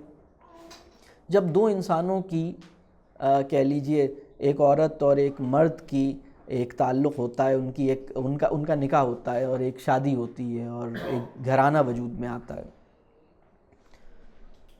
تو یہ گھر کیسے بنتا ہے؟ یہ تعلق بھی 3 سطحیں ہیں. وہی ایک سب سے کمزور سطح یہ ہے کہ ضرورت ہے، میں کب تک اکیلی زندگی گزاروں یا میں کب تک اکیلا زندگی گزاروں، آفس جانا ہوتا ہے، تیار ہونا ہوتا ہے، اب میں مطلب ناشتے کے لیے امی کو کب تک کہتا رہوں، کوئی ایسا ہو جو مجھے ناشتہ بنا کے دے. ضرورت کوئی ایسا ہو جو میرا خیال رکھے، مجھے ضرورت محسوس ہو رہی ہے، ضرورت. پھر آپ کی شادی ہو جاتی ہے، آپ پھر تعلق کا دوسرا دھاگا اگر آپ مطلب بنا لیتے ہیں، اس میں آپ کی فیلنگز ہوتی ہیں، ایموشنز ہوتے ہیں، آپ کو ایک محبت ہوتی ہے، آپ کو ایک آپ کے جذبات ہوتے ہیں. پھر تعلق کا تیسرا دھارا ہے. اصل میں یہ جو گھر وجود میں آتا ہے، اس کی ایک مقصدیت ہے، اس کی ایک معنویت ہے. اگر ہم اس معنویت کو نہیں پہچان سکیں کہ گھر بنتا کیوں ہے، یہ اللہ تعالیٰ نے نکاح مطلب کیا دین نے نکاح جو پروپوز کیا ہے وہ اس لیے پروپوز کیا ہے کہ صبح آپ کو جاب پہ جانا ہے ملٹی نیشنل کمپنی کی تو اس میں آپ کو چائے ٹائم پہ مل جائے اور کپڑے استری ہو جائیں، اس لیے آپ کی شادی کرائی جاتی ہے؟ یا مطلب شادی کرانے کا مقصد کیا ہے؟ شادی کرانے کا کوئی مقصد ہے نا، تو وہ جو مقصد ہے، جو اس کا فکری نظری پہلو ہے، اگر وہ نظری اور فکری پہلو ہمارے تعلق کی معنویت کو ممکن نہ کر رہا ہو تو یہ جو تعلق ہے یہ بھی ایسے ہی ہے کھوکھلا۔ وہ جذبات جو ہیں 3 سال کے بعد جذبات کی وہ کیفیت نہیں رہتی، 10 سال بعد جذبات اور ٹھنڈے پڑ جاتے ہیں، اور ضرورت کب ایک اسٹیج پہ آدمی ریئلائز کرتا ہے کہ تم سے اچھی تو یہ ماسی ہے، تو میں ماسی نہ رکھ لوں۔ ضرورت پھر پیسے اور پیڈ سرونٹس، پوری آپ کو لگتا ہے پیڈ سرونٹ زیادہ اچھا میرے کام وام کر دیتا ہے، مجھ سے منہ درازی بھی نہیں کرتا۔ تو اب وہ جو سائیکل میں نے عرض کی تھی کہ تعلق پیدا کیسے ہوتا ہے، تعلق مستحکم کیسے ہوتا ہے، تعلق کمزور کیسے ہوتا ہے، اور تعلق ٹوٹتا کیسے، اگر یہ سائیکل ہم نے نہیں سمجھی، تعلق پیدا ہوا، تعلق مستحکم ہوا، اور اس کو اس استحکام پر رکھنا ہے، اس حالت استحکام میں میں تعلق کی اس اعلیٰ سطح پر اس کو مینٹین کروں، یہ اس کے لیے بڑی لیاقت درکار ہے۔ اس کے لیے یہ تعلق کے تینوں حوالے، میں تعلق کا جو پہلا حوالہ میں نے عرض کیا میں اس کی نفی نہیں کرنا چاہتا، وہ ٹھیک ہے، ضرورت ہے، لیکن جو تعلق کا اعلیٰ تر حوالہ ہے وہ اگر محو ہو جائے، آپ بتائیے طلاق کی شرح ہمارے وطن میں بڑھ رہی ہے یا کم ہو رہی ہے؟ ہمارے معاشرے میں ڈائیورس کا ریٹ بڑھ رہا ہے کم ہو رہا ہے؟ بڑھ رہا ہے، بہت زیادہ بڑھ رہا ہے، اور اس کی بہت بڑی وجہ یہ ہے کہ ہم تعلق کا جو تیسرا دھاگا ہے جس کو، اور میں نے آپ سے یہ کہا کہ جو نظریے کی قوت ہے، اگر وہ نظریے کی قوت محض اپنی عقل سے پیدا ہو رہی ہے تو بھی اس کے اندر ایک قوت ہے، لیکن اگر وہ کسی مذہب سے فراہم ہو رہی ہے تو وہ سب سے مضبوط قوت ہے۔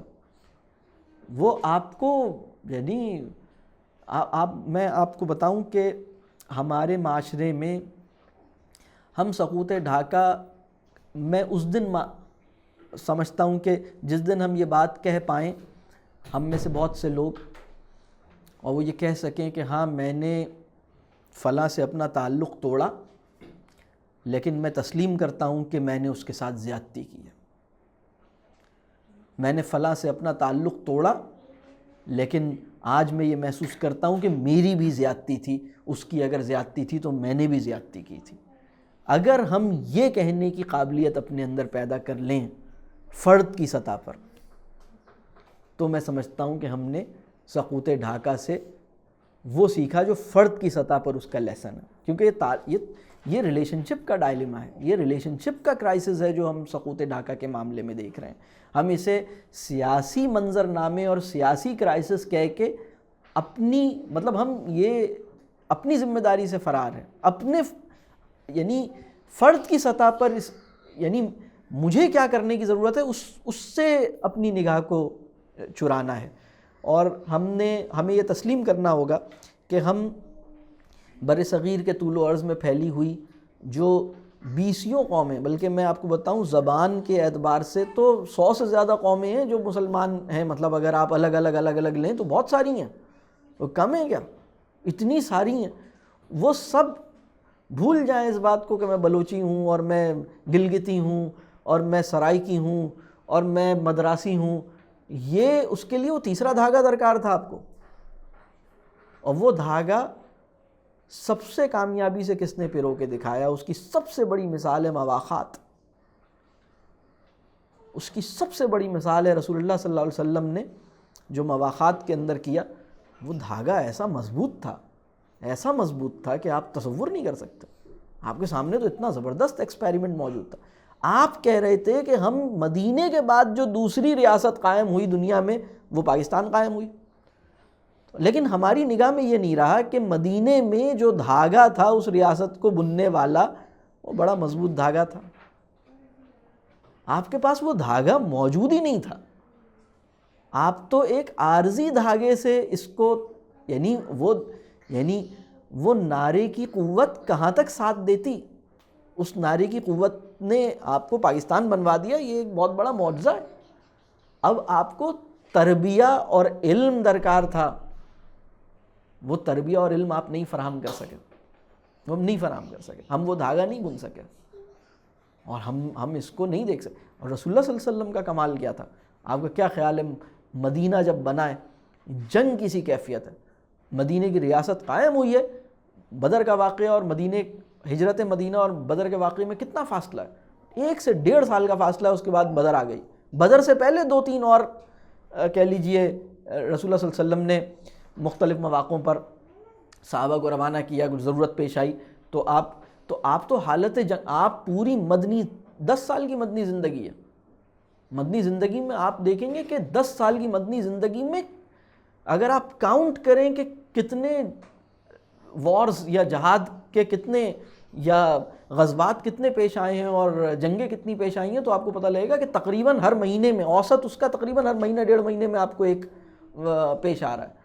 تو اس سے زیادہ اسٹیٹ آف وار میں تو ہم نہیں تھے، ہماری جدوجہد تو 41 ایئرز پر محیط تھی، تو ہم خیر اس وقت نہیں کر سکے، وہ ہمارے اندر وہ لیاقت نہیں تھی، لیکن اس کے بعد جو 24 سال ہمیں ملے ہم اس میں بھی نہیں کر سکے۔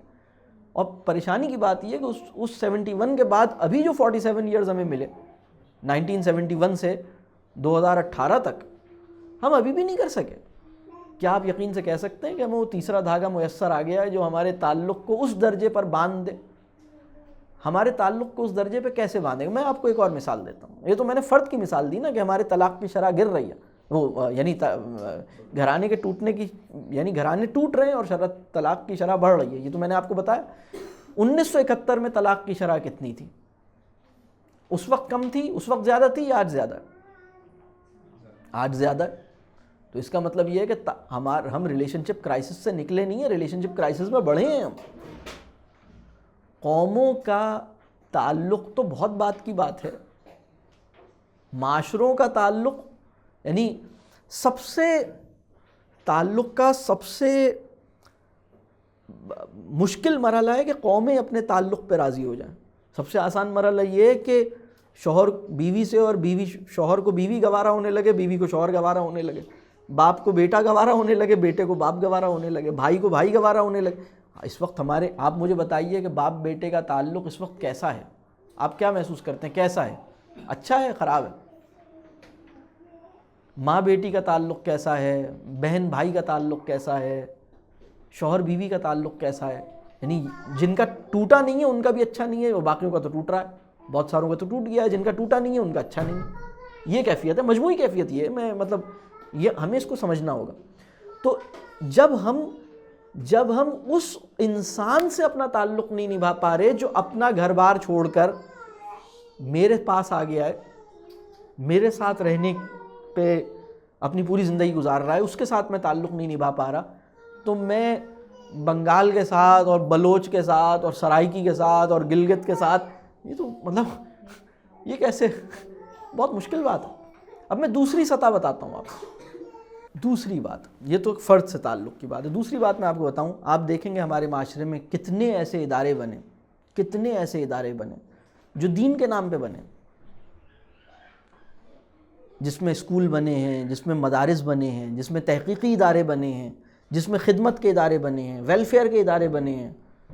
آپ کو زکوٰۃ اور خیرات اور بہت سارے ایسے ادارے، مسجدیں، مدارس، اسکول، خدمت کے اور پروجیکٹس، اور آپ کو پتہ لگے گا کہ اس کے اندر بھی جب لوگ جمع ہوئے تو تعلق کا پہلا دھاگا تھا، تعلق کا دوسرا دھاگا تھا، تیسرا دھاگا نہیں تھا، تیسرا دھاگا ایگزسٹ نہیں کرتا۔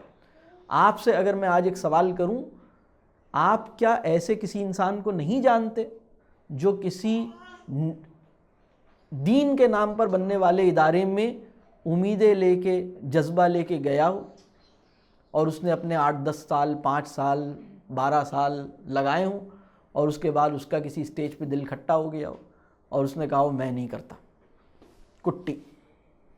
آپ کسی کو نہیں جانتے۔ اور ایسی مثالیں کم ہیں یا زیادہ ہیں، اور ایسی مثالیں بڑھ رہی ہیں یا کم ہو رہی ہیں۔ تو یہ بھی ریلیشن شپ کرائسس ہے۔ یعنی ایک فرد نے ایک ادارہ بنایا, اس نے کہا آئیے میں قوم کے لیے بڑا اچھا کام کروں گا, تو لوگوں نے کہا اچھا یہ اچھا کام ہے, واقعی اچھا کام, ہماری بھی ہمیں کرنا چاہیے اچھا کام, چلو مل کے چلتے ہیں ان کے ساتھ اچھا کام کرتے ہیں. لیکن وہ تعلق نہیں بنا پائے ہم نے دیکھا کہ وہ نہیں بن پایا.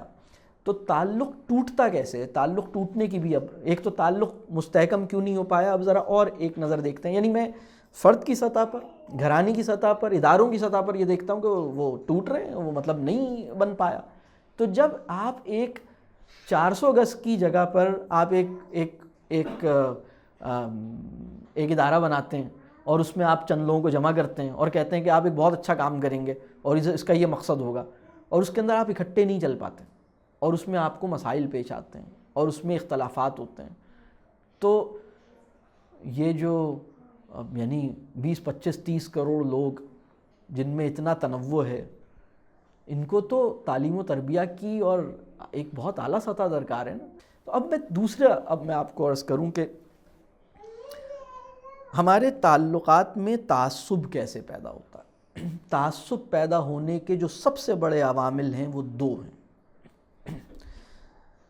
اگر جبر کا ماحول ہوگا تو تعصب پیدا ہوگا, اگر محرومی کا احساس موجود ہے تو تعصب کے پیدا ہونے کی آئیڈیل کنڈیشنز موجود ہیں. یعنی ملیریا ادھر ہی ہوتا ہے جہاں گٹر کا پانی ہوتا ہے. تو آپ نے ملیریا ختم کرنا ہے تو گٹر کا پانی ختم کریں. اگر آپ گٹر کا پانی ختم نہیں کر رہے اور ملیریا ختم کرنے کا انتظام کر رہے ہیں تو آپ ملیریا ختم نہیں کر پائیں گے. یہ بالکل طے ہے, مطلب اس میں آپ کچھ بھی کر لیں آپ یہ نہیں. تو ایک ہے جہاں عدل نہیں ہوگا, جہاں لوگوں کے اندر احساس محرومی ہوگا, جہاں لوگوں کے اندر یہ احساس ہوگا کہ میرے ساتھ زیادتی ہوئی ہے, وہاں تعصب کی نفسیات پیدا ہوں گی. یہ ایک پرابلم ہے. دوسرا پرابلم ہے جس سے تعصب اور آگے بڑھتا ہے, وہ ہے علم کی کمی. جتنی علم کی کمی ہوگی, یعنی یہ دو کنڈیشنز آپ اویلیبل کر دیں, علم کی کمی اور جبر کا ماحول. یعنی جبر کا ماحول جس میں عدل نہیں ہے اور علم کی کمی. آپ کسی قوم کو علم نہ دیں اور جبر کا ماحول پیدا کریں, وہاں تعصب پیدا ہو کے رہے گا. آپ یہ کہیں, آپ دنیا کے کسی علاقے میں چلے جائیں, آپ جرمنی میں چلے جائیں, آپ امریکہ میں چلے جائیں, آپ پولینڈ میں چلے جائیں, آپ دنیا کے کسی اور علاقے میں چلے جائیں, آپ کو یہ تعصب نظر آئے گا. آپ کو یہ تعصب فار ایسٹ میں نظر آئے گا, آپ کو یہ تعصب مشرق وسطیٰ میں نظر آئے گا. یا تو علم کی کمی ہے, یا تو وہ اس زاویہ نگاہ سے چیزوں کو, علم کی کمی کا مطلب یہ ہے کہ چیزوں کو اس زاویہ نگاہ سے نہ دیکھ سکنا جس سے دیکھنے کے نتیجے میں حقیقت آپ پہ واضح ہوتی ہے. یعنی آپ چیزوں کو غلط زاویہ نگاہ سے دیکھیں, رانگ پرسیپشن سے آپ چیزوں کو دیکھیں, چیزوں کی حقیقت آپ پہ ناواضح ہو سکے. تو جی ہاں, تعصب ڈیفائن ہوتا ہے, ہاں تعصب کہتے ہیں شناخت کے, کسی بھی انسان کی شناخت کے بہت سے حوالے ہیں. شناخت کے حوالوں کی ترتیب بگڑ جانے کے حال کا نام ہے تعصب. تعصب کا نتیجہ یہ ہے کہ انسان کو گوارا نہ کر سکے, اپنے سے مختلف انسان گوارا کرنا آپ کے لیے دشوار ہو جائے, انسان کو انسان گوارا نہ ہو پائے. یہ ہے تعصب کا عارضہ, یہ ہے تعصب کا پرابلم. یعنی مجھے اپنے سے مختلف انسان برداشت نہیں ہوتا, یہ ہے تعصب کا مسئلہ. اور تعصب ڈیفائن کیسے ہو رہا ہے؟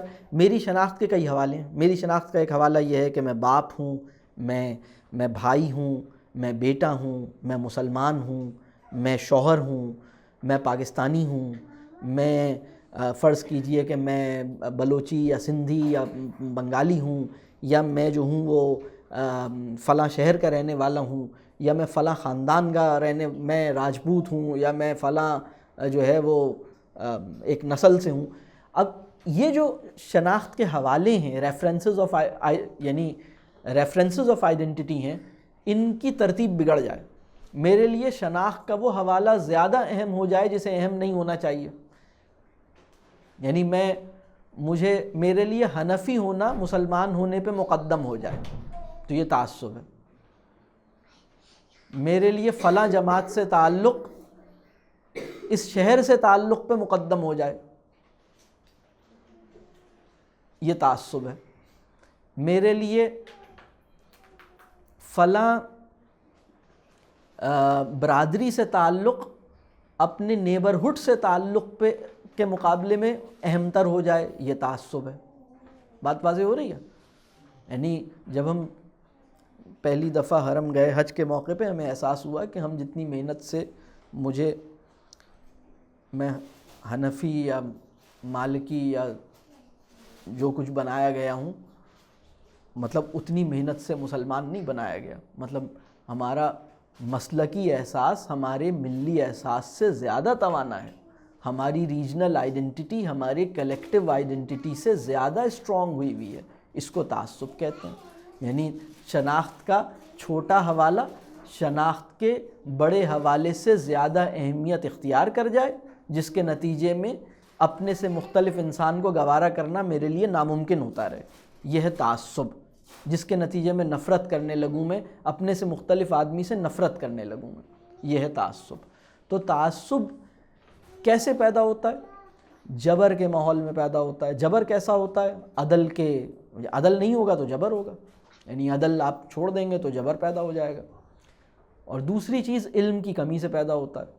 تو یہ دونوں چیزیں ہمارے یہاں موجود تھیں۔ اب دیکھیے ہماری صورتحال کیا تھی۔ ہم تیسرا دھاگا بن نہیں پائے، اس لیے کہ ہم نے تعلیم و تربیت کا انتظام نہیں کیا۔ اگر ہم تیسرا دھاگا بنتے تو تعصب کے جو دو بڑے فیکٹرز ہیں، علم کی کمی سے پیدا ہوتا ہے تو وہ یہ فیکٹر تو نہیں ہوتا۔ پھر جبر یا زیادتی جو ہے وہ فرد اور فرد کی سطح پر ہوتی ہے، معاشرے اور معاشرے کی سطح پر ہوتی ہے، اور ریاست کی سطح پر بھی ہوتی ہے۔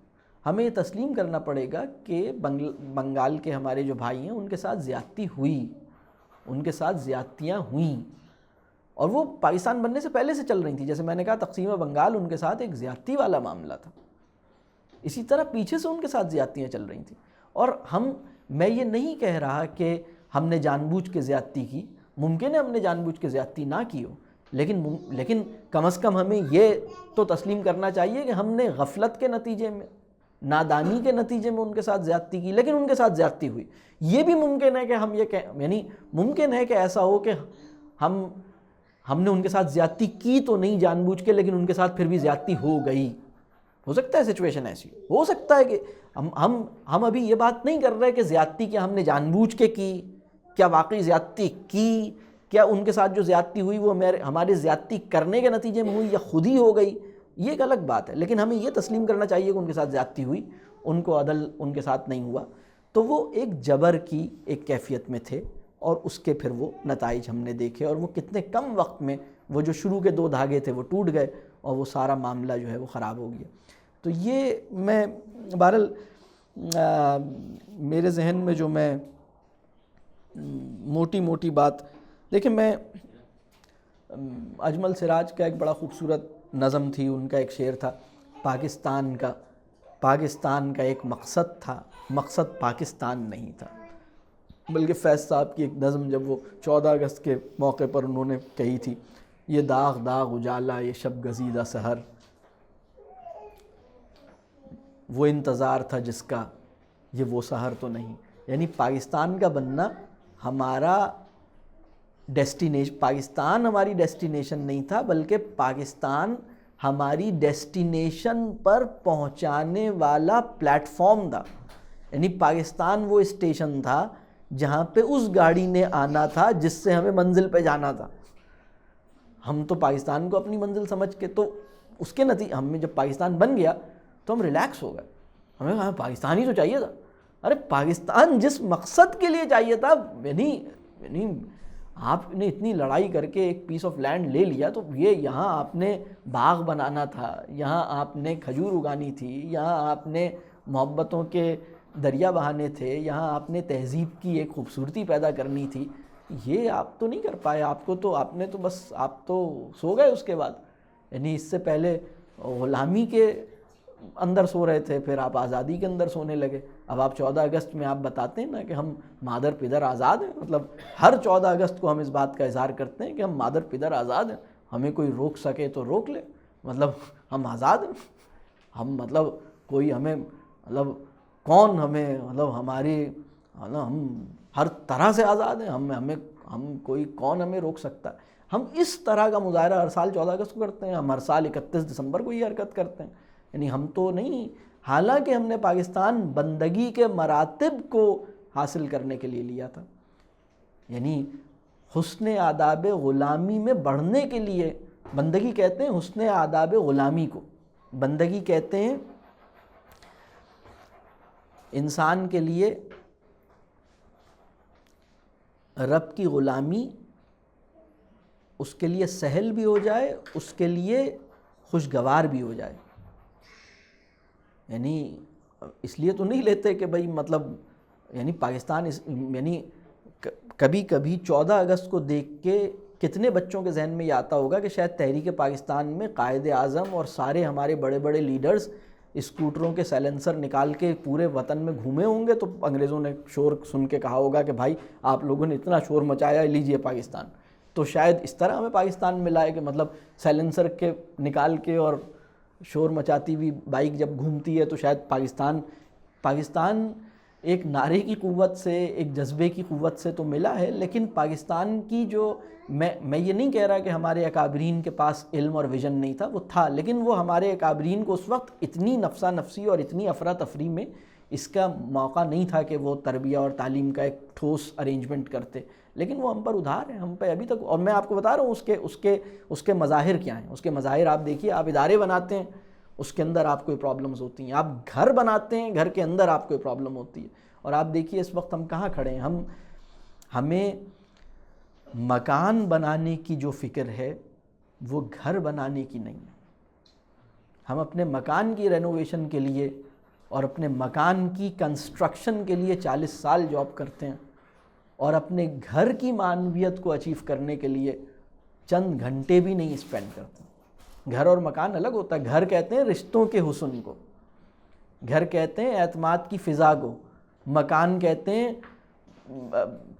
اینٹ اور پتھر کے بنے ہوئے, گارے اور اینٹ اور پتھر سے بنے ہوئے ایک اسٹرکچر کو. تو یعنی مکان, یہی ہم پاکستان میں کر رہے ہیں. پاکستان میں ہم کیا کر رہے ہیں, پاکستان میں بھی ہم سڑک اور پل اچھا کرنے کی کوشش کر رہے ہیں نا. پاکستان کے اندر ایک مطلب ہمیں لگتا ہے کہ پاکستان کا اصل مسئلہ یہ ہے کہ ہماری سڑک اچھی نہیں ہے, ہمارے گٹر بہہ رہے ہیں, ہمارا ایئرپورٹ اچھا نہیں ہے, ہمارا ریلوے اسٹیشن اچھا نہیں ہے, ہماری بس اچھی نہیں ہے. تو یہ تو بالکل ایسے ہی ہے جیسے آپ اپنے گھر میں جائیں, مکان آپ کو مکان کے عیب تو نظر آئیں, آپ کو گھر کی جو کمزوریاں ہیں وہ آپ کی نگاہ نہ اس کو محسوس کرے, نہ آپ کو اس کی فکر ہو. جی جی جی جی بالکل. بہت مشہور شعر ہے, میرے خدا مجھے اتنا تو میں جس مکان میں رہتا ہوں اس کو گھر. سبحان اللہ, بہت بہت بہت خوب. تو میں یہ دیکھ رہا تھا کہ اس میں ہماری ایک چیز اور بھی ہے تعصب کے حوالے سے جو میں نے بات کی, عدل. دیکھیے اگر عدل ہوگا اور علم ہوگا تو تعصب انشاءاللہ پیدا نہیں ہوگا. کیونکہ بعض اوقات یہ بھی ہوتا ہے کہ کوئی اور بھی حاسد بھی آپ کے تعلق کو دشوار کر سکتا ہے. یعنی دو محبت کرنے والوں کو حاسد کی نظر بھی لگ سکتی ہے, بالکل ٹھیک ہے. لیکن اگر علم ہوتا ہے, تربیہ ہوتی ہے, اور وہ علم جو نور الہی کی روشنی میں مرتب ہوتا ہے, اس میں اپنی محافظت کا بھی میکانزم اس کے اندر کامبو ڈیل میں آتا ہے کہ اچھا آپ یہ پڑھتے رہیے, آپ کو اس سے بھی مدد ملے گی. تو ہم تو ایسے کسی بھی ارینجمنٹ کا ہمارے یہاں تو تصور نہیں رہا نا. تو دوسری بات یہ کہ جو اگر تعصب پیدا ہو جائے تو تعصب کا خاتمہ جو ہے وہ عدل سے نہیں ہوتا. تعصب کا خاتمہ احسان سے ہوتا ہے. تعصب عدل کی کہہ لیجئے ایبسنس میں پیدا ہونے والا مسئلہ ہے, لیکن اگر یہ مسئلہ پیدا ہو جائے تو عدل سے ختم نہیں ہوگا, پھر اس کے لیے احسان کی ضرورت ہوگی. ہم تو مطلب یہ اصول کی سطح پہ ہمیں سمجھنا ہوگا. یعنی اگر دیکھیں یہ تعصب شوہر اور بیوی میں بھی ہوتا ہے. میں آپ کو اس کی شکل بتاؤں, یہ تو ہمارے رشتہ دار ہیں, وہ تمہارے رشتہ دار ہیں, یہ میرے گھر والے ہیں, وہ تمہارے گھر والے ہیں. یہ نہیں ہوتا کیا؟ آپ مجھے بتائیے، کیا آج ہمارے شہر میں تم بہاری ہو، میں پنجابی ہوں، تم سرائکی ہو، میں پشتو ہوں، میں سید ہوں، تم شیخ ہو، وہ راجپوت ہے، وہ بھٹی ہے، وہ فلاں ہے، وہ ملک ہے، یہ چودھری ہے، یہ ہمارے یہاں ابھی ہے یا نہیں ہے؟ یہ آپ مجھے بتائیں، ہے یا نہیں ہے؟ اور کیا ہمارے یہاں یہ نہیں ہوتا کہ وہ تمہارے گھر والے ہیں، یہ میرے گھر والے ہیں؟ یہ نہیں ہوتا کہ ہمارے یہاں یہ نہیں ہوتا کہ تمہارے گھر والے ہیں، یہ میرے گھر والے ہیں؟ یہ تعصب ہے آپ کے یہاں۔ اور اگر کسی لڑکی میں یہ احساس پیدا ہو جائے کہ میرا جو شوہر ہے وہ اپنے گھر والوں کے ساتھ تو بہت دوسری طرح ملتا ہے، میرے گھر والوں کے ساتھ صحیح نہیں ملتا، تو یہ اس عورت کے اندر احساس دو وجوہات سے پیدا ہوا ہے۔ پہلی وجہ ہے علم کی کمی، وہ چیزوں کو اس تناظر میں نہیں دیکھ رہی جس تناظر میں دیکھنا چاہیے۔ دوسرا مسئلہ ہے شوہر کی طرف سے عدل کی کمی، دونوں مل کے اس کے ذہن کو ایسا خراب کر رہے ہیں۔ اب اگر یہ مسئلہ پیدا ہو گیا تو مسئلہ تعلیم و تربیہ سے حل ہوگا اور احسان سے حل ہوگا۔ اب عدل کافی نہیں ہوگا، اب احسان کی روش اختیار کرنی پڑے گی۔ تو یہ کچھ موٹی موٹی چیزیں ہیں جو ہمیں سمجھنے کی ضرورت ہے۔ سر یہ جو تیسرے دھارے کی آپ نے بات کی، اس کو گھرانے کے لیول پہ اور ادارے کے لیول پہ کیسے اچیو کر سکتے ہیں؟ سبحان اللہ۔ ایک تو یہ کہ ہم اپنا جو اگر ہم اپنے برتاؤ میں بہتری پیدا کر لیں، اگر ہم دیکھیں اس کی ایک ہے ایموشنل ڈائمنشن، ایک ہے انٹلیکچول ڈائمنشن۔ تو انٹلیکچول ڈائمنشن تو وہ ہے کہ ہم سوچیں کہ بھائی میں اللہ نے مجھے جو گھر میں اور میاں بیوی کے تعلق میں باندھا ہے تو یہ ایک بہت بڑا مقصد ہے، اس کے پیچھے ایک بہت بڑا ایک اللہ تعالیٰ کا ایک پلان ہے، اللہ کی مشیت ہے کہ ہمیں نکاح میں اور میاں بیوی کا تعلق اور اولاد کا سلسلہ، گھر، اس کے پیچھے ایک بہت بڑی اس کی ایک معنویت اور فکری سطح، انٹلیکچول ڈائمنشن ہے اس کی۔ اور پھر اس کی ایک ایموشنل ڈائمنشن ہے کہ بھئی میری بات سے اس کو کوئی تکلیف نہ ہو، میں اس کی تکلیف، اس کا احساس، اس کی ضرورت، اس کی خواہش، اس کی پسند اور ناپسند کو اپنی ضرورت، اپنی خواہش، اپنی تکلیف، اپنے آرام سے زیادہ اہم سمجھوں اور اس میں مجھے خوشی محسوس ہو۔ یہ ایک الگ لیول ہے، یہ دونوں اس پہ کام کرنے کی ضرورت ہے۔